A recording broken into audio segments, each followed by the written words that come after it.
வணக்கம். நான் சித்தா டாக்டர் அனிதா யோகேஸ்வரன். ஆக்சுவலாக லிவர் சம்மந்தப்பட்ட பிரச்சனைகளுக்கு வந்து சித்த மருத்துவத்தில் ரொம்பவே நல்ல மருந்து இருக்கு. அதுக்கான நிறைய வீடியோஸ் நம்ம ஏற்கனவே போட்டிருக்கோம்.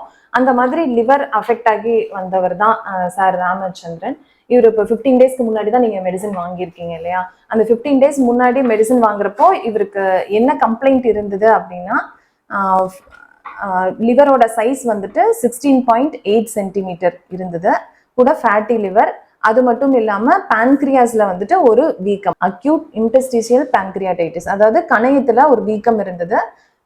லிவர் வந்து வீக்கமா இருந்தது, மைல்டு ஹெப்பட்டோமெகாலி, அதே மாதிரி ஃபேட்டி லிவர் கிரேட் 1 அந்த அளவுக்கு இருந்தது.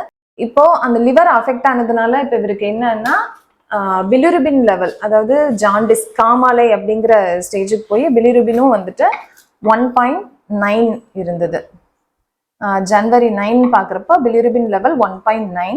அதே மாதிரி பான்கிரியாஸ் இவருக்கு கணையம் அஃபெக்ட் ஆயிருந்ததுனால சீரம் அமைலேஸும் வந்துட்டு 172 இருந்தது. இப்போ அந்த ஸ்டேஜ்ல தான் நீங்க மெடிசன் வாங்க வந்தீங்க. அப்போ உங்களுக்கு என்ன சிம்டம்ஸ் இருந்ததுங்க? இந்த பேக் பெயின், வயிறு வலி, டயர்னஸ், தூக்கம் இல்லாதது, ஓகேங்க, இதெல்லாம் ஏகப்பட்ட பிரச்சனை இருந்தது. இப்போ பரவாயில்ல, அந்த 5 நாள்ல ஓரளவுக்கு கியூர் ஆயிடுது. ஓகே. ஜீரண பிரச்சனை அந்த மாதிரி இருந்திருக்கும். மோஷன் பிரச்சனை எல்லாமே ஓரளவுக்கு, அந்த வலி, டயர்னஸ் இல்லாமல் இருக்கிறது. ஓகே. அப்போ இதுதான் வந்துட்டு லிவர்ல ப்ராப்ளம் இருக்கு அப்படிங்கிறத காட்டுற ஸ்டார்டிங் சிம்டம்ஸ். அந்த சிம்டம்ஸ் வந்ததும் நீங்க போயிட்டு பிளட் டெஸ்ட், ஸ்கேன் எல்லாமே பார்த்துட்டு உடனே மெடிசன் எடுத்ததுனால கணையத்துல ஒரு வீக்கம், லிவர்லயும் வீக்கம் இருந்திருக்கு. இப்போ அதனால நமக்கு காமாலை அப்படிங்கிற ஸ்டேஜுக்கும் போக ஆரம்பிச்ச ஸ்டார்டிங் ஸ்டேஜ்லயே நீங்க வந்துட்டதுனால இப்போ ஜஸ்ட் 15 டேஸ் மெடிசன் தான் எடுத்தாரு. அதுல வந்துட்டு இப்போ லிவரோட சைஸும் நார்மல் ஆயிடுச்சு, சீரம் அமைலேஸ், பிலிருபின் எல்லாமே நார்மலுக்கு வந்துருச்சு. இப்போ 1.9 இருந்த பிலிருபின் இப்போ 1 தான் இருக்கு. சீரம் அமைலேஸ் 170க்கு மேல இருந்தது, வெறும் இப்போ 86 தான் இருக்கு. ஹீமோகுளோபின் எல்லாமே நார்மலா இருக்கு. வரப்ப ஸ்கேனும் இவர் பண்ணியிருக்காரு. இப்போ அதுல பாத்தீங்க அப்படின்னு சொன்னா ஃபேட்டி லிவர் மட்டும் இருக்கு. ஏன்னா அது உடனே சரியாகாது, 15 டேஸ்ல ஃபேட்டி லிவர் கண்ட்ரோல் ஆகாது. பட் அந்த பான்கிரியாஸ்ல இருந்த பிரச்சனை வந்து இப்போ நார்மல் ஆயிடுச்சு.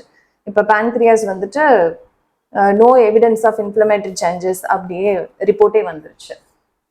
ஏன்னா பான்கிரியாஸ்ல வந்து ஒரு ப்ராப்ளம் வந்தது அப்படின்னா அதை எவ்வளவு சீக்கிரம் நம்ம மெடிசின்ஸை எடுத்துக்கிறோமோ, அதே மாதிரி தான் லிவர் பிரச்சனைக்கு எவ்வளவு குயிக்கா நம்ம மெடிசின் ஸ்டார்ட் பண்றோமோ அந்த அளவுக்கு ரொம்ப சிம்பிளா சரியாயிடும். இப்போ இவருக்கு இருந்த பிரச்சனை ஒரு 15 நாள்ல இவ்வளவு ஈஸியா சரியாயிடுச்சு. அதனால யாருக்கு லிவர்ல ப்ராப்ளம், பான்கிரியாஸ்ல ப்ராப்ளம், இல்ல டைஜஷன் சம்பந்தமா ஒரு பிரச்சனை இருக்கு அப்படின்னா ஒரு ஸ்கேன் பண்ணிட்டு பிளட் டெஸ்ட் எடுத்துட்டு லிவர் சம்பந்தமான பிரச்சனை இருக்கா அப்படிங்கிறதையும் பார்த்துட்டு அதுக்கான மெடிசன் ஸ்டார்ட் பண்ணோம்னா ரொம்ப சிம்பிளா சரி பண்ணிக்கலாம். தேங்க்யூ.